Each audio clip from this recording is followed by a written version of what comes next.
ओंकारं बिन्दुसंयुक्तं नित्यं ध्यायन्ति योगिनः कामदं मोक्षदं चैव ओंकाराय नमो नमः। अविरल शब्द गणौघ प्रक्षालित सकल भूतल मल कलंका मुनिविरूपासित तीर्था सरस्वती हरतु नो दुरिताम्। अज्ञानतिमिरान्धानां ज्ञानाञ्जनशलाकया चक्षुरुन्मीलितं येन तस्मै श्रीगुरवे नमः। श्री परम गुरुवे नमः। परम्पराचार्य गुरुभ्यो नमः। सकल कलुष विध्वंसकं श्रेयसां परिवर्धकं धर्म संबंधकं भव्य जीव मना प्रतिबोधकारकम् इदं शास्त्रं श्री समय सार नामधेयम्। अस्य मूल ग्रंथकर्तार श्री सर्वज्ञ देवा तदुत्तर ग्रंथकर्तार श्री गणधर देवा प्रतिगणधर देवा तेषां वचनानुसारमासाद्य आचार्य श्रीमद्भगवत् कुंद कुंद देवेन विरचितं श्रोतारः सावधानतया शृण्वन्तु। मंगलम भगवान वीरो मंगलम गौतमो गणे मंगलम कुंद कुंदाद्यो जैन धर्मोस्तु मंगलम सर्वमंगल मांगल्यम सर्वकल्याणकारकम प्रधानम सर्वधर्माणां जैनम जयतु शासनम जैनम जयतु शासनम जैनम जयतु शासनम। वंदितु सर्वसिद्धे ध्रुवमचलमनोभवं गतिं पत्ते वोच्छामि समयपाहुड निनमो स्वीकेवली भणिदम्।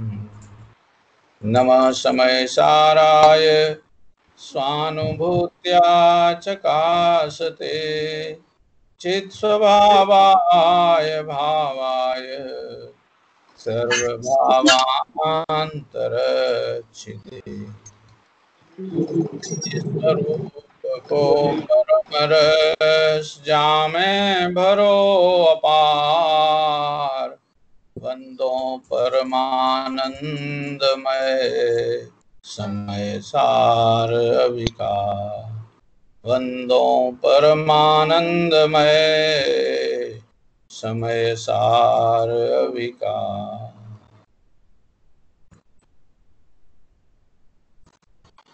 समय सार जी परमागम शास्त्र आचार्य कुंद कुंद देव की वाणी, उनकी लेखनी अमृत चंद्राचार्य देव की टीका, बीच बीच में जय सेनाचार्य देव की टीका का लाभ लेते हुए अपन निर्जरा अधिकार में 195 नंबर की गाथा टीका सहित अपन ने पढ़ी है।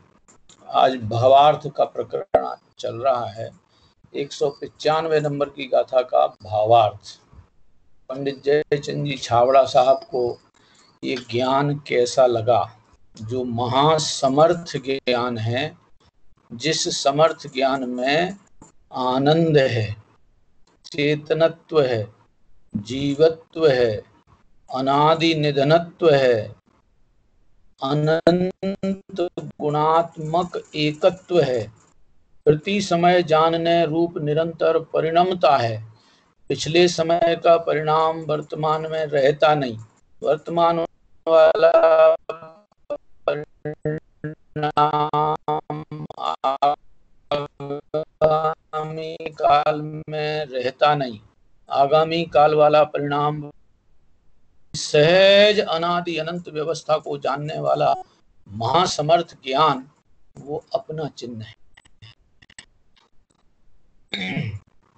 ये ज्ञान भगवान तो हमारे ज्ञान के बारे में हमें बताते हैं, आचार्य देव हमारे ज्ञान के बारे में हमें बताते हैं। ज्ञान तो हमारा हमारे पास अपना है, अपना है, और ये अनंत सामर्थ्य का धनी है। देखो कल जो अपन ने पढ़ी थी गाथा कि वैद्य जन विष भक्षण करते हुए भी विष का जो असर आना चाहिए, जहरीलापन या मृत्यु, उससे बचे रहते हैं। कैसे बचे रहते हैं? जगत को तो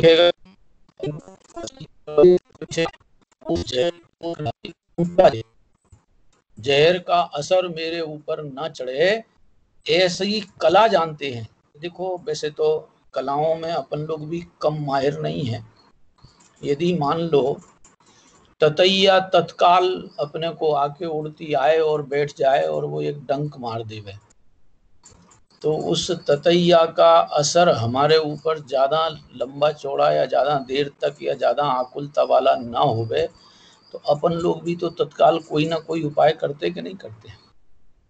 पुराने जमाने में गाँव में ये कहा जाता था कि लोहे का हाशिया पत्थर पे घिस लो और उस घिसे हुए हाशिए का जो लोहा है उस लोहे को उस जगह लगा लो, तो अपने आप उसकी पीड़ा भी कम हो जाती है, जलन भी कम हो जाती है, और वो डंक जो डला हुआ है वो भी निकल जाता है।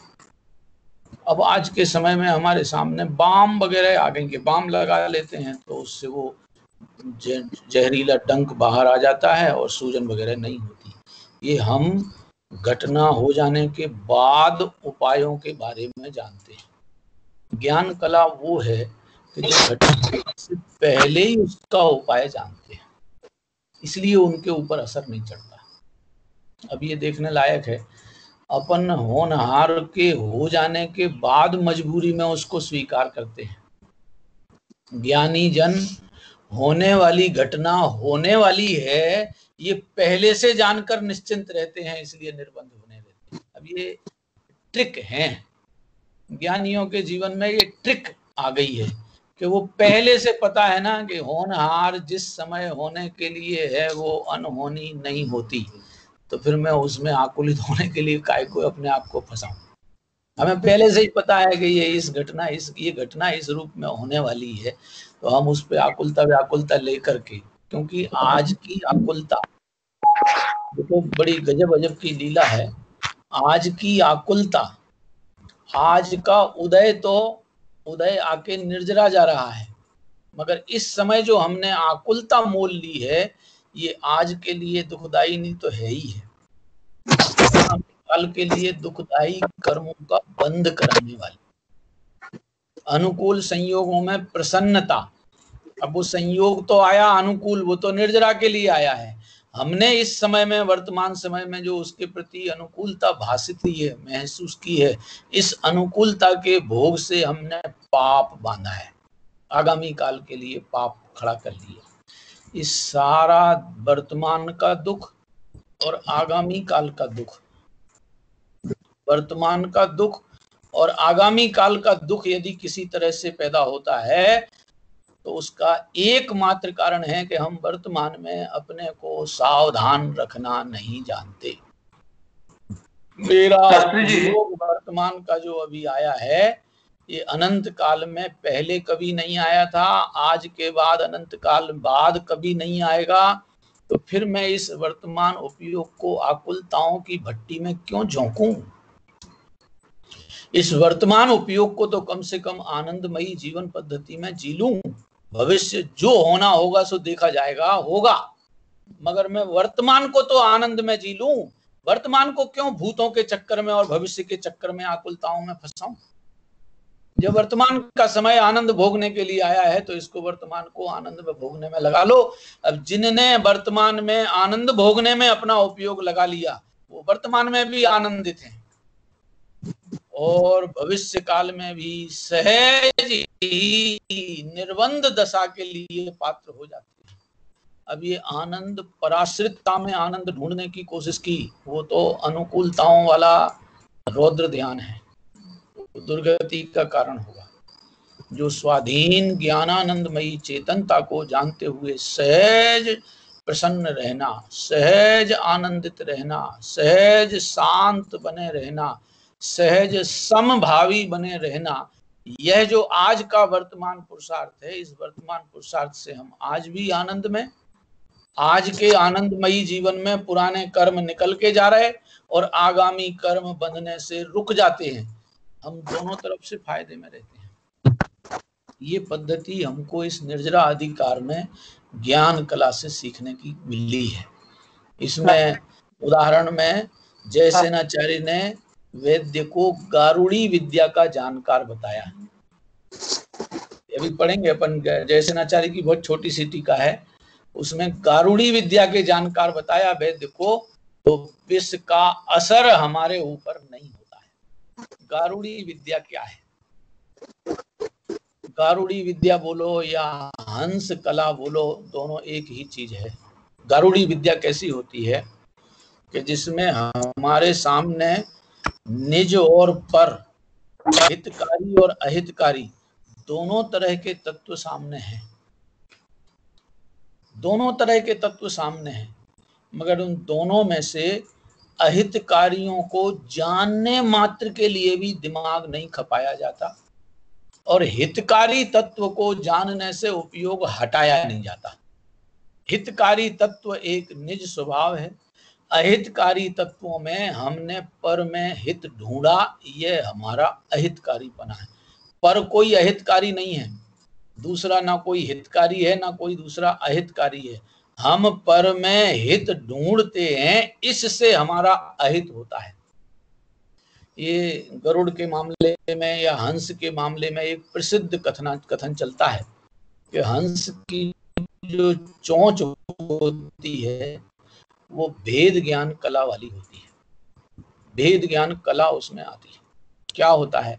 दूध पानी मिला हुआ उनके सामने रखा है, क्योंकि गाय भैंस के स्तनों से जो दूध आएगा वो उसमें पानी मिला हुआ भी आता किया हुआ हो, उबला हुआ हो या ठंडा हो, जैसा भी होगा उसमें चोंच डालेगा और चोंच डालते ही जल और दूध दोनों अलग अलग होते हैं, फटते हैं, दूध खा लेता है और पानी ज्यों का त्यों छोड़ देता है।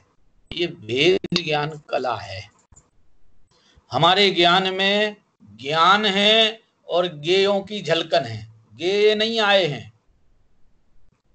हमारे ज्ञान में ज्ञान है और अनंत बाह्य गेयों की झलकन है।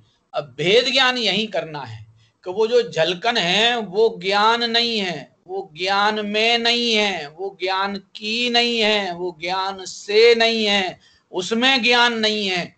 उस झलकन में जो ज्ञान है वो मेरा है, उसमें ज्ञान है वो मेरा अपना है, इसमें से ज्ञान आया है, झलकन में से नहीं आया है। बाह्य वस्तुएं झलके बिना रहेंगी नहीं और ज्ञान झलकाए बिना रहेगा नहीं।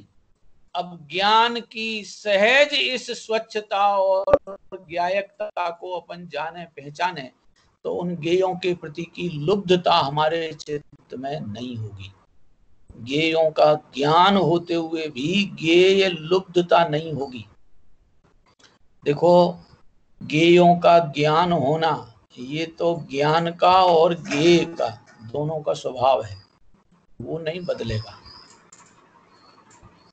गेयों का ज्ञान होना ये तो ज्ञान का भी और गेयों का भी दोनों का स्वभाव है, ये कभी नहीं बदलेगा। फिर क्या होता है, कैसे बचा जाए कि वे दिखे बिना रहेंगे नहीं और हमें उनको देखने का उत्साह होगा नहीं। इसको बोलते हैं गेय लुब्धता से अपने को बचाना। ये ज्ञान में कला है। अजब कला है कि जिन गेयों को जान रहा है उन रूप ज्ञान होता नहीं, उनमें ज्ञान जाता नहीं, वे ज्ञान में आते नहीं, आए हुए से दिखाई देते हैं और ज्ञान को ज्ञान रूप जानता रहता है और वे अपने आप झलकते रहते हैं। हमें उनके ज्ञान में झलकने से बंधन या इष्ट अनिष्ट की कल्पना नहीं खड़ी होती है। ये सब आए हुए संयोग वियोग को प्राप्त होते रहते हैं, उन पे हमारा कोई असर ही नहीं पड़ता, उनसे हमारे ऊपर कुछ असर ही नहीं आता।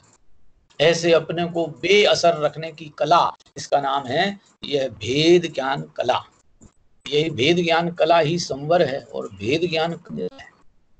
इस भेद ज्ञान में तो भिन्नता विश्व से नहीं, विश्व की भिन्नता जान चलानी है। क्यों? क्योंकि अनंत किस ये को अलग जानोगे, डिजाइन सामने आ जाए तो चलती है। उनको भिन्न जानने की जरूरत नहीं है, उन सबके बीच में उनसे अपने को भिन्न जानने की जरूरत है। उनसे अपने को भिन्न जानने की जरूरत है, उनको भिन्न जानने की जरूरत नहीं है। उनको भिन्न जानने में तो हम अनंत उलझ जाएंगे। उनसे अपने को भिन्न जानना है, यह कला है। इसमें मेहनत मजूरी का खेल नहीं है। हम किसी विश्व के अन्य पदार्थ के न गुलाम बनेंगे, न हम किसी अन्य पदार्थ के अधीन होंगे, न हमें उनका अपने ऊपर असर आएगा। जानने की अद्भुत है भाई। ये जो भेद ज्ञान कला है वो यही है। मैंने अपने को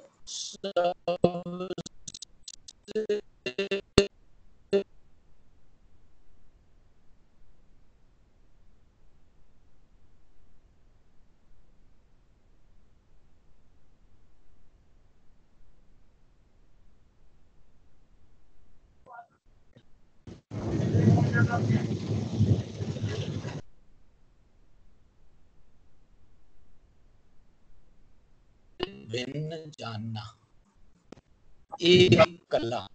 ये कला आ गई तो फिर ऐसा लगेगा कि मैं तो एक हूं।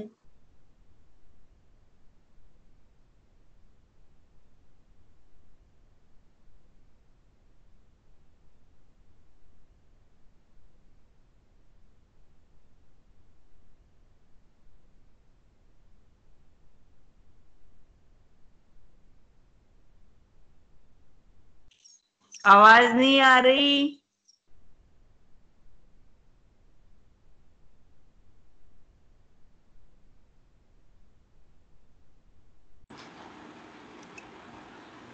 आवाज नहीं आ रही पंडित जी।